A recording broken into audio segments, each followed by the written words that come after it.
everybody. Welcome back to another edition of the 10-7 MMA. I'm DS, and I've had a few adult beverages, and that's Dino Bam Bam. Yeah, I've had some adult beverages. Is that what you're asking? He had a couple too, Tree, but here we are. UFC 309 just ended. The main event just wrapped up. Jones versus Miocic kind of went as we expected it to. If you're looking for a more in-depth breakdown on that fight, go check out the video that we just dropped. Fully specifically about the main event and how that played out. We're going to touch on a little bit in this video, but this video is really for the rest of the card. Overall, switching to the new gloves seemed to have been a positive, huh? Yeah, I mean, the old gloves, the new gloves, whatever you want to call sorry, them. to the old gloves, my bad. Yeah, we got a lot more action. We got a lot more knockouts. DS, really quickly, though, if you guys want to check out that full card or the main event breakdown, do like the thing at the bottom says, like, subscribe, leave a comment, let us know what you want to see next for Jon Jones. Also, follow us on Instagram at D107MMA, same way as it's spelled on that channel. By the way, we're uploading pictures with us and Jon Jones, DS. Those have to go up for the Jon Jones haters. There it is. Bah, we speak GOAT. But yeah, the gloves were awesome. It felt like old school UFC. We got some badass knockouts. Pretty good card.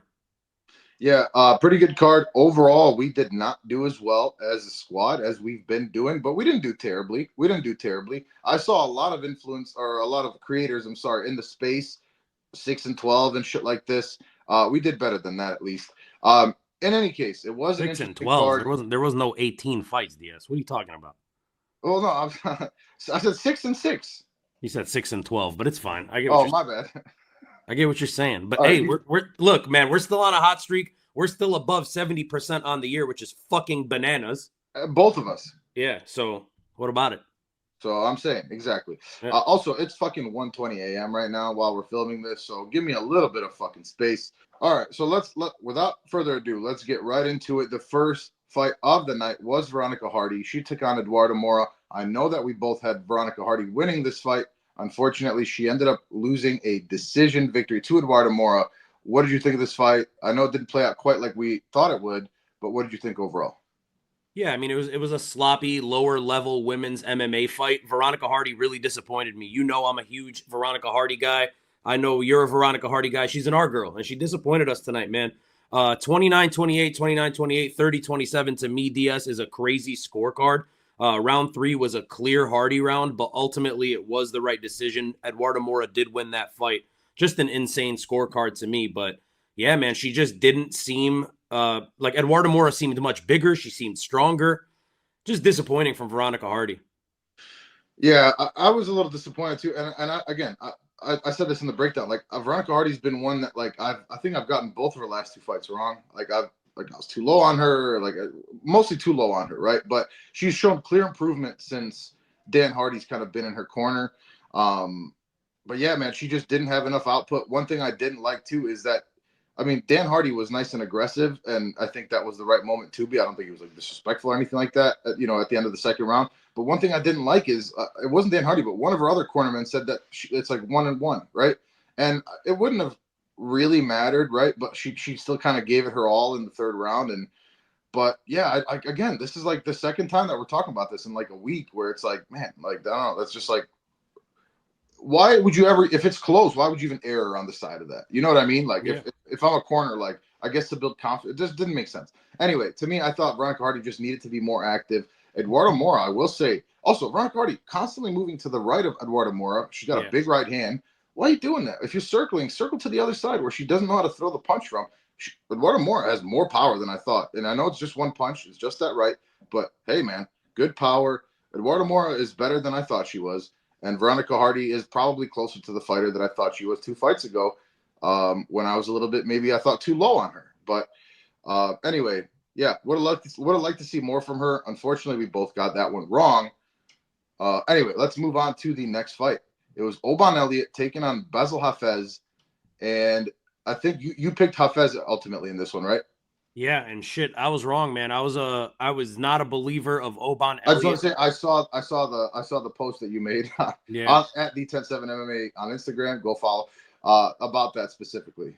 Yeah, man, shit, I was wrong about the guy, man. I just didn't believe in him. I thought Bassil Hafez, we had seen improvement from the last fight where ultimately he didn't look great. Kind of more of what we saw against JDM. But shit, he couldn't get to Oban Elliott. He was throwing big. Bassil Hafez was doing the Bassil Hafez thing, but Oban Elliott just sharp, man. Defensively sound, good, tough, all that. But holy shit, that right hand DS in the third round, absolutely filthy. Chins Bassil Hafez, 50G performance. I just couldn't believe it. And I'm sorry. I'm sorry to Oban Elliott. I'm sorry to my UK folks. I'm sorry to my Welsh folks. I was fucking wrong on this guy. DS, he's nasty. Yeah, it takes a real man. I just want to say it takes a real man to be able to admit when he's wrong. And that's what we do here at D107 MMA. So good on you, Dino Bam Bam. Yeah, I did pick Oban Elliott in this one, as you very well know. But even though I picked him, I was still impressed. I didn't expect him to quite look as good as he did. I did expect that Bassil Hafez would try to get it to. I know he has a lot of power on the feet. I expected him to try to get it to the ground at some point, where I still thought Oban Elliott was probably going to be better. Oban Elliott just technically better, more sound, and yeah, man, he even though I picked him, he impressed me too. I think Bassil Hafez looked a lot more like his second performance in the UFC versus McGhee Gall, and now that loss looks even worse, or that win looks even worse now, unfortunately, especially having such a close fight with McGhee Gall, which we'll talk about in a second. But yeah, good for Oban. Yeah, I'm looking for the bonuses on my phone here, and I'm not seeing them yet. I don't know if they've been announced yet. He definitely deserves a 50G bonus for that. He's the type of fighter Dana will make that happen. You know what I mean? Yep. Like up and coming potential prospect. He's got a whole region behind him. Yeah, you give that guy that. Absolutely. Good on Oban Elliott. Looking forward to seeing more out of him, man. Especially looking forward to seeing what he can do on the ground, because I've mostly we've seen him on the feet so far. So, yep. Anyway, let's move on. Third fight of the night was Ramiz Brahimaj. He took on McGhee Gall. And Ramiz Brahimaj ended up getting the KO victory, which I don't think anybody saw coming. What did you think of this fight? Yeah, look, man, I mean, it's to me, it's still more of the same, right? Like, we knew what this was. Two lower level guys, a guy in McGhee Gall who's on the downside of his career, Ramiz Brahimaj on the way up, I guess, but they're still not like high caliber UFC guys. Ultimately, it was a very short fight. Ramiz Brahimaj landed a nice KO two-piece. Left hand, right hand to the temple, absolutely dropped the shit out of McGhee Gall, slumped him, and that's really it, DS. There's not too much to talk about. Ramiz Brahimaj is going to get a jump up in competition, and I'm still not convinced that the guy's really like that. I made my confession about Oban Elliott. I'm still not buying Ramiz. And neither am I. And neither am I. I think we both thought this was going to be close. I didn't feel comfortable about either guy. Yes, he got the finish in the first round. This still doesn't tell me much about Ramiz either. You know what I mean? So I don't know that it did much for him. I think the next, if what you said is true, and he's going to get a jump up in competition, I think he's going to get fucked up personally. Yeah. So McGhee Gall, it's time to say bye-bye. I think this is the end of his career in the UFC, and rightfully so. And you know, we've talked about his career extensively leading up to this week, so I won't get into it. But maybe there's something to be said about too much too soon, and he seems to be a victim of that potentially. But yeah, this was not one that anybody expected. I don't think many people across the world had Brahimaj by KO in the first round. So there's not really much to be said about that. Yeah. Next fight on the card was Marcin Tybura taking on Jhonata Diniz. This was supposed to be Jhonata Diniz versus Derek Lewis. Marcin Tybura steps in on short notice in heavyweight.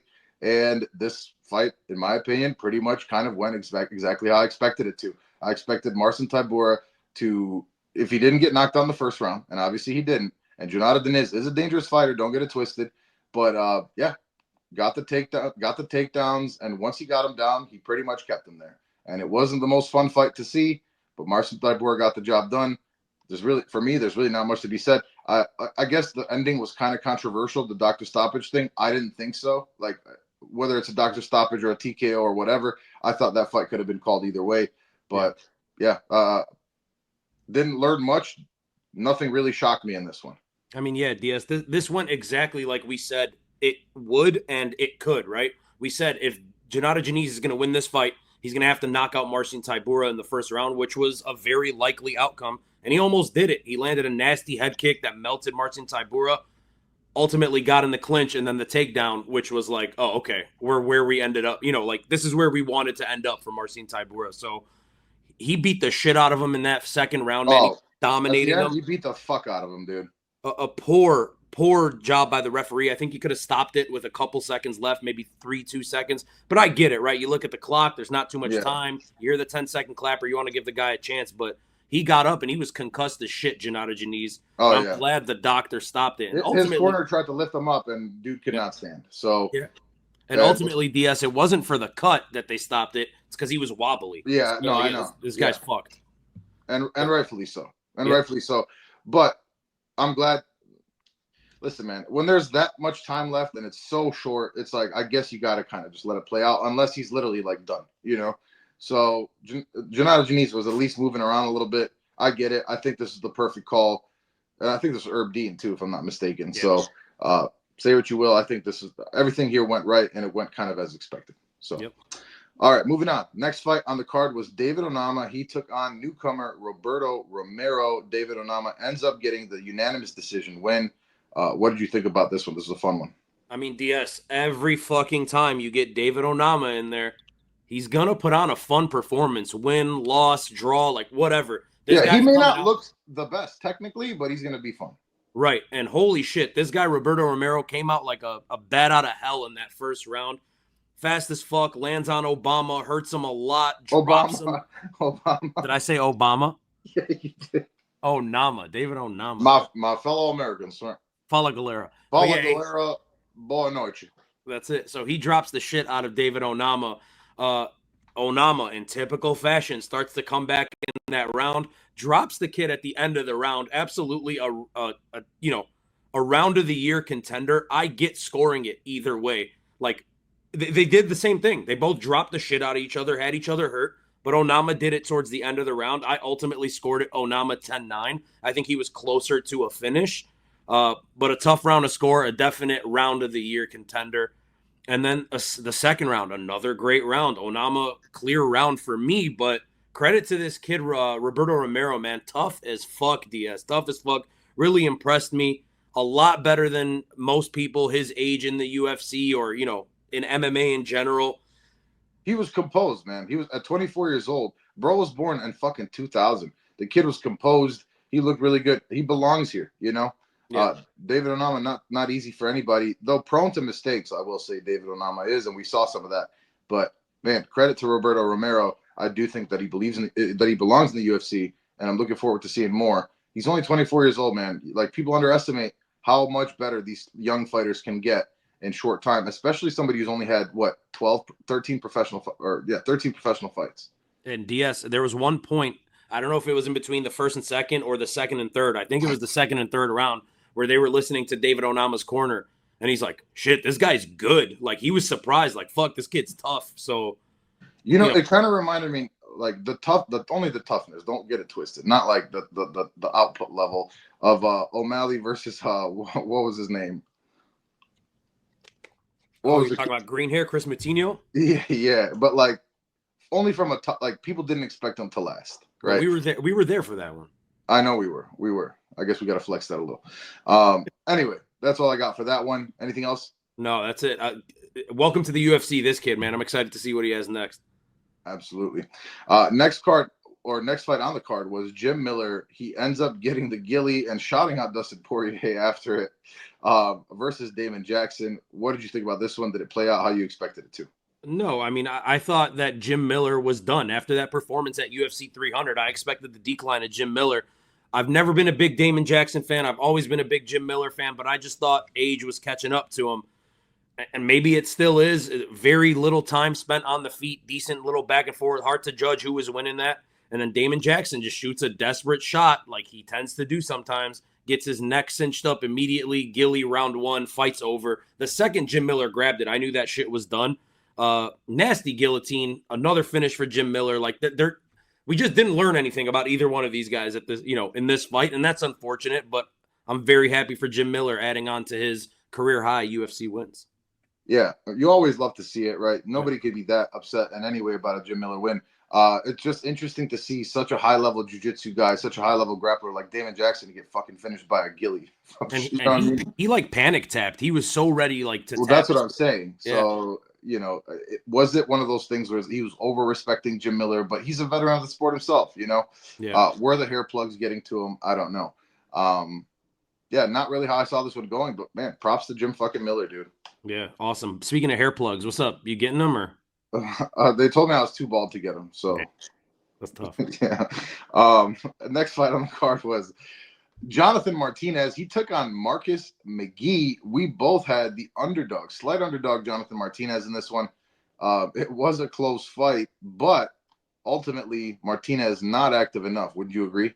Yeah, I mean, that's what it was, DS. It was that first round. McGhee didn't look phenomenal in that first round, but Martinez didn't do anything, man. Like literally no type of volume. I understand he was trying to get his reads and stuff, but just very disappointing, especially after your last performance when the reason you lost that fight against Jose Aldo was because you froze up in front of the legend. Now you're fighting Marcus McGhee. That's a huge step down Massive. from Jose And no name value. Yeah. Right. So to be hesitant in that first round, crazy. And then Diaz in the second round, he starts essentially the first half of that round the same way. And then, yes, McGhee landed more, but Martinez really started to pick it up in that second half of that round. I scored it for Jonathan Martinez. I get scoring it for Marcus McGhee, though. I'm not saying this is a robbery or even that controversial of a decision. I just think those last 2 minutes, Jonathan Martinez picked up the pace. He did better, then landed a huge leg kick at the end of round two, like right before the horn, and Marcus McGhee could not step on that leg after that leg kick. Yeah, I mean, and that's kind of what Jonathan Martinez is known for, right? So it's interesting because it's like some fighters rely on like their one thing too much. Like, dude, throw those fucking leg kicks, man. Like, if he was working those earlier, maybe we're talking about a different type of fight here. I did think McGhee won the second round too, just purely on output. But yeah, man, Jonathan Martinez just took too long to get going, and then once he did, like, just stick with it, stick with that shit. So, I mean, that third round, DS, he had Marcus McGhee. Like, Marcus McGhee couldn't stand on that leg anymore in the third round. And then and especially a power puncher, dude. Like, why aren't you working the legs off the bat? Like, this guy has a lot of power. He's got more power than you. He's not as technically sound. You're very defensively sound, and you're not working the legs. Like, work the legs, work the body, slow him down, take that power away, take his legs away. Look, man, for me, DS, for a cerebral fighter in Jonathan Martinez, who is very sound defensively, and he has that one special move, right? Like we always talk about it. Like you just said, it's the leg kick for him. It's his specialty. He's got probably the best leg kick. Not probably. I think he has the best leg kicks in the division. If you take Jose Aldo out of the division, he's probably got top 5 leg kicks in the entire UFC. And to not throw those, to not invest in that early in the first round, and still almost end up getting a TKO leg kick finish, which I was like, bold prediction. I could see that happening. And he almost fucking got him out of there in the third. Just didn't play it smart for being such a smart fighter. Like just poor, just a poor approach from Jonathan Martinez. Got started too late, man. I think we can summarize this fight, especially from the Martinez camp perspective, with something that you said to me earlier, and that's he's going to rewatch this fight and be very upset with himself. And I think you kind of nailed it with that. I think that's exactly what's going to happen here. Yeah. That fight was up for grabs. And Marcus McGhee's tough, man. I'm not saying anything against him, but like you've been here. You've been here and in higher level moments. Like, just do it. Make it happen. But anyway, all right, moving on. Next fight on the card was Mauricio Ruffy. He took on James Llontop, and man, this is one of the big prospects on this card. Like Karine Silva, him, and Bo Nickal, who we're going to talk about. Nickal, you know what I mean? Like those are like the 3 big prospects on this card. 2 out of 3, maybe 3 out of 3, kind of fraud checked. All 3 of them potentially, depending how you look at it. But what did you think about this one? Yeah, man. I mean, look, Mauricio Ruffy, for what it's worth, yes, I expected him to get a finish in this fight. I know you did as well. And he landed some fucking bombs on Thomas Llontop, but like just ultimately couldn't get him out of there. Is that Llontop's chin being phenomenal? Yeah, I definitely think so, because some of those shots would have put 80% of the division out cold. Oh, dude, that one straight right that he landed in the first, I want to say, like disgusting. And then he goes and follows it up with like a flying kick, like a soccer kick. It was weird as shit. Very stupid from Mauricio Ruffy. It's almost like if you're Brazilian and athletic, you have only enough XP to either put like you can either have like a fight IQ or crazy flashy kicks, and It seems they all just max out the flashy kicks and like just leave the rest. So and it's messed up because I think of Mauricio Ruffy and all the guys at Fighting Nerds as very cerebral, smart fighters. He wins the shit out of the first round, wins the shit out of the second round, destroyed Ramiz Llontop in that second round, dropped him, wobbled him a bunch of times. Takeaway from that is Ramiz Llontop's tough as fuck, and then Diaz to come back in the third round and beat Mauricio Ruffy in that round. And like Ruffy slowed down, Llontop all swollen, busted up, bleeding. To come back in that third round, man, and win that round showed how tough that kid is. A little disappointed in Mauricio Ruffy, but still ultimately gets the win, and it was the right decision, 29-28 on all cards. Yeah, man, just a little disappointed. Maybe we need to, pull back the reins a little bit on Mauricio Ruffy, and it seemed like the moment was too big. Yeah, and it's very possible, but it's like, dude, you're not like James Llontop. We learned more about him than Ruffy, I think, this fight. He's tough as hell. He's got some decent hands. Like, he's a tough-ass motherfucker. He belongs here. I will admit openly that I was too low on him. But, yeah man, Ruffy just wanted to see more, Almost had to finish a couple times, but, yeah, just expected more. And is the cardio bad? Like, what, you know what I mean? Like, what is it? You know what I mean? Like, one thing we realized, he's not young Conor. Right. I do love the Benoit Saint Denis call out, though. I think that has... I do too. I don't love it for him. Like, I don't like Benoit Saint Denis right now. I think fucks him up. Like, I think so too after this performance. But the guy is you don't go from Llontop to BSD. No, but he's just trying to take that jump. Yeah, I feel you. It's cute. It's a cute call out. You're not ready for it, and you showed that moments before you did that. So, anyway, moving on. We had a very interesting women's fight. Viviane Araujo took on Karine Silva and ended up getting the unanimous decision victory. Curious to see what you thought about this one. Yeah, I mean, at the end of the day, I think Karine Silva was fraud checked, man. She just didn't look that good, man. First round, Araujo was on her bike the entire round. She couldn't catch her. She just couldn't catch her in that entire round until right at the end. We saw one shot from Silva that hurts Araujo. So it's like, okay, how do we score that round? Do we score it on the 90% domination of Viviane Araujo, who was just outpointing Karine Silva, but Karine Silva landed the damaging shots? I think so. So I gave that round. I think you do, because just the sheer length of how long she held her was you know what I mean? Yeah. I agree, man. I scored that 10-9 for Araujo. The second round was another weird round to score for me. Maybe I'm insane, DS. I gave it to Silva. Even though everyone seemed to be scoring it for Vivi, like, I kind of had like, just, I don't know. My perspective on this fight was a little weird. I feel like she broke her nose. I feel like both girls' noses got broken that round, by the way. Did you happen to catch that? Araujo definitely, for sure. I was watching the fight, and there's like, a few girls around, and at one point they all look back at that, and they're like, "Oh my god, she's gushing blood out of her nose." Like, but I think broken. Like, how do you know? I'm like, when the nose is gushing like that, it's almost 99% broken. That's what I'm saying. Viviane Araujo's nose was for sure broken, but then Karine Silva, by the end of the fight, like, you could see the damage in the third round on her nose, but it was like that happened in the second. Those shots landed in the second to do that. And her nose looked worse than Araujo's after the fight. But anyways, the last 30 seconds of that round, Vivi ends up getting up from the bottom, flips over, starts landing some nasty ground and pound. She threatens the armbar. So I get scoring it for Araujo. I get scoring it for Karine Silva. Third round, terrible optics from Karine Silva. Exhausted, keeps like dropping down, pulling guard kind of thing. Just miserable, DS. Miserable performance in the third round from her. Absolutely fraud checked, in my opinion. Araujo's not young either, man. So that's not good to see. No. And then now you look back, and it's like, well, knee barred Ketlin Souza, Marina Moreau's not very good. Guillotined her.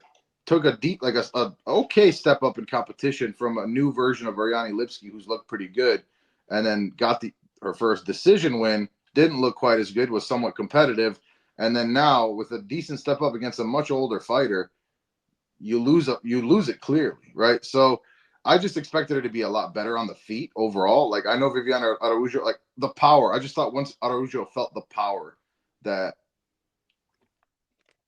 would have an impact on how the rest of the fight goes, and it simply didn't. So credit to Araujo, and we see this, right? We see this in especially in these types of women's fights where it's like highly touted prospect. But I just didn't think that was this was that, right? I just thought that Karine Silva had shown enough where I was very confident taking her here. Yeah, it didn't seem like this was going to be the outcome. I get it.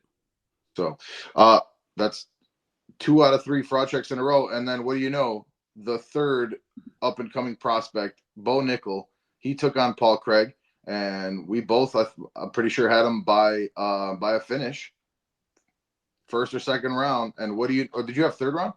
No, I had first round. Yeah, and then what happened? He ended up getting the win in a very close fight overall. I mean, much closer than anybody anticipated it to be, I believe. And especially maybe Vegas does this shit on purpose. But anyway, Bo Nickal ended up getting the decision when he stays undefeated. But what did you think of this fight? Yeah, 30-27 across the board for Bo Nickal is fucking bananas to me. That's nuts, dude. Like, dude, I don't get it, DS. I mean, I knew even after that second round, I knew that Bo Nickal was going to win this if it went to the scorecards. Like, I get it. He's the fucking golden goose, and you know, he's the up-and-coming guy, and the odds are all out of whack, and they're not going to want to pay these people who bet Paul Craig money line, and the UFC wants to take care of him. But the thing that stood out to me the most is Paul Craig is not a guy that's great on the feet by any stretch of the imagination. No, he's had some power, and like he's a big-ass man. If he lands, he's going to have some power. But yeah, he's not good on the feet. Right. And DS, Bo Nickal made like a decision that he was not going to try to take Paul Craig down in this fight. Didn't shoot one takedown. Which was shocking. Do you think he was just that scared of the submissions off his back? Well, DC was like, in the fight, if you were listening to the commentary, DC was like, I don't get. Yeah, he goes, I don't get why he's so like hesitant or scared to shoot a takedown. Like, if you're safe about it, you'll be in a fine position. And then Joe Rogan's like, it's terrifying to do that against Paul Craig. Like, he is scared to shoot the takedown. So I get what he was trying to do here. He was trying to stay on the feet and show that he's improving on the feet.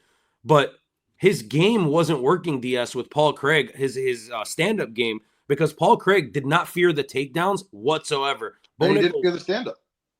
Well, yeah, he didn't fear the stand-up at all, because Bo Nickal's stand-up comes from the fact that he's such a good wrestler. But Paul Craig was not biting on any of the feints. He was like, if you're going to take me down, take me down. That's where I want to be. And bro, Paul Craig's 36 years old. He knows what the fuck is up. If Bo Nickal, it made it very clear in the first round when Bo Nickal didn't even fucking shoot a takedown that this is not part of the game plan, shockingly. Yeah. And his corner, Paul Craig's corner was just like, after the first round, Paul Craig goes like, holy shit, he's so tense. Like, he said that to his corner. That's crazy to me. Yeah. Like, Bo Nickal did not look great. Anyways, long story short, he ends up winning the decision, which was always going to be the case if it went to the scorecards.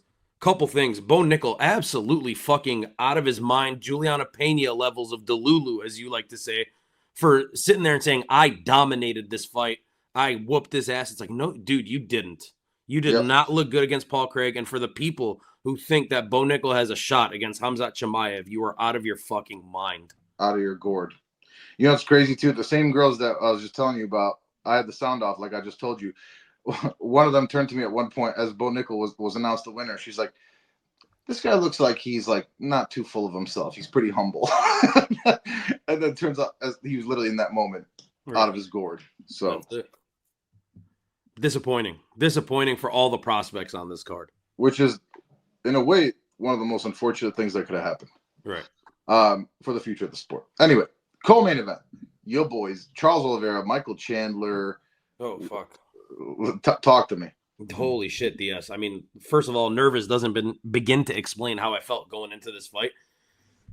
Hey, Charles Oliveira dominated the shit out of Michael Chandler from bell to bell, besides one mistake in the 5th round. I mean, he kept landing on him. He was hurting Michael Chandler throughout the fight, and every round he would get a takedown and put Chandler in some dangerous positions, and Chandler just was not getting it. He was not going for the sub. You're not tapping me out. He was just fighting the submissions the whole time.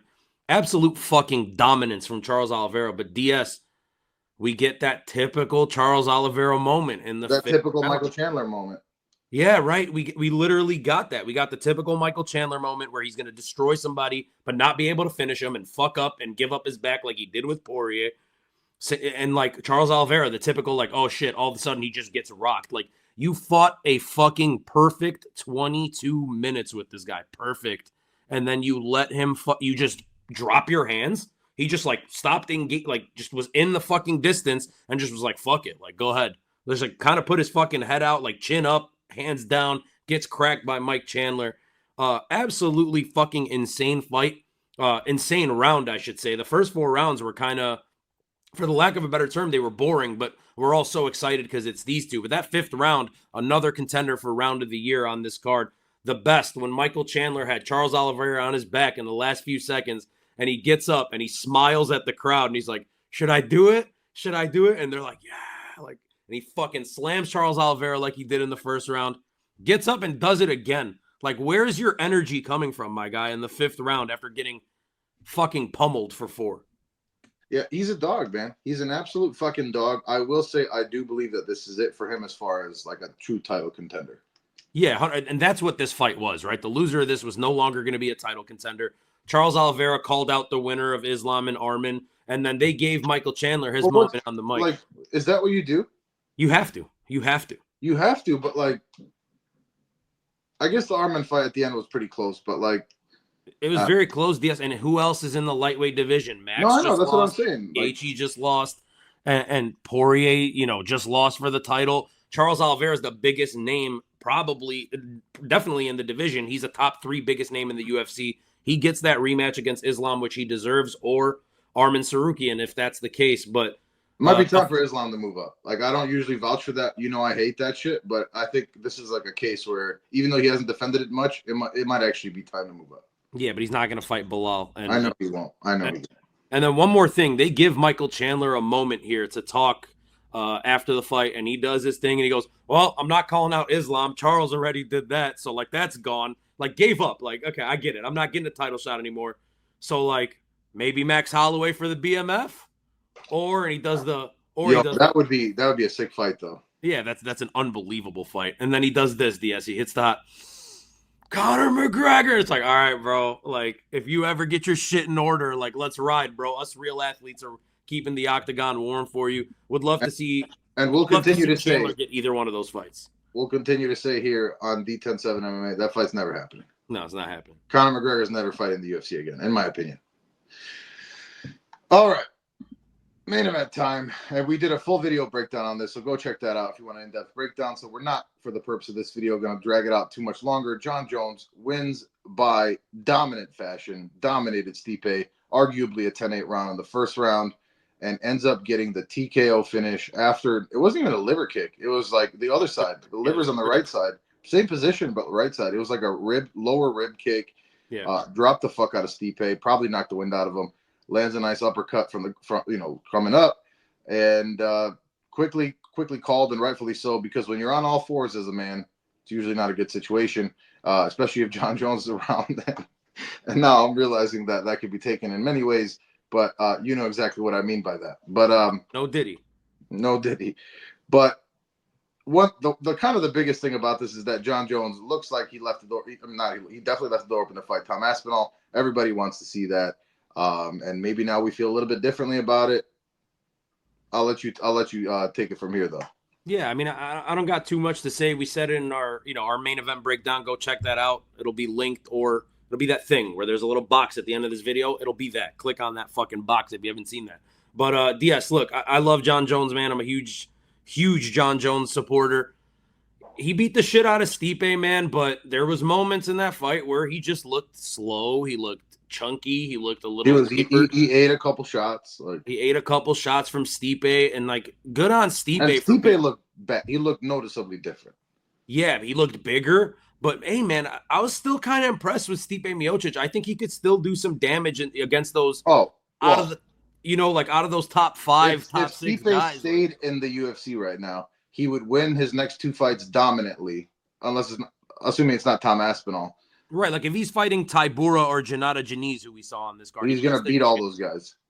So, but he retired. So good on Stipe Miocic. And as he should. I think that was the right move. Yeah, congratulations on a phenomenal career. For him, it's like, what's the point of fighting if I'm not fighting for belts? And he hasn't fought in so long.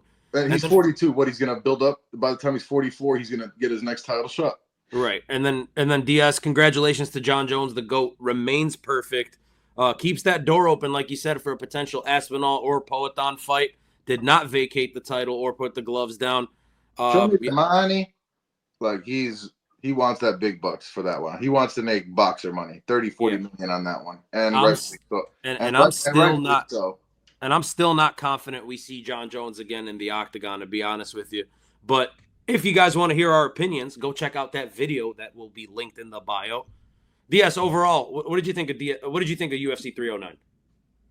I think I don't know if it was coincidence, but going back to the old gloves, clearly looked to be fucking making a difference. Me and you both had this a very decision heavy card, and we weren't factoring the gloves in, but maybe we should have been factoring the gloves in a little bit more. A lot more KO, TKO finishes than I expected. A lot more damage on people's faces than we've seen in recent fights too. We saw some 12-6 elbows, which now obviously is allowed too, which honestly is refreshing to see. Um, Overall, man, the main I got both the main and the co-main correctly. I kind of those went kind of how I expected it to. I thought Jon Jones could have gotten the finish in the first round. Overall, we saw 3 top prospects fraud check. That's never great. I don't think none of them were really like devastating fraud checks. They all did their thing at the end of the day. They all won exactly. 2 of them won. Karine Silva. Oh, I'm sorry. Karine Silva ended up losing, and obviously that was the most disappointing one. But I still do believe that she'll like she's 30, I still think she'll hang around. I don't think she's like done now. But maybe this is what she needs as a relatively young fighter. So overall, decent card, better than I expected. The prelims and all that, a lot better than I expected from a quality perspective. Just watching it as a fan, we'll see, man. This card's it's a butterfly effect, right? It's gonna be a lot of pins that are gonna be falling, a lot of dominoes after this. Yeah, I agree with you, man. The prelims exceeded my expectations.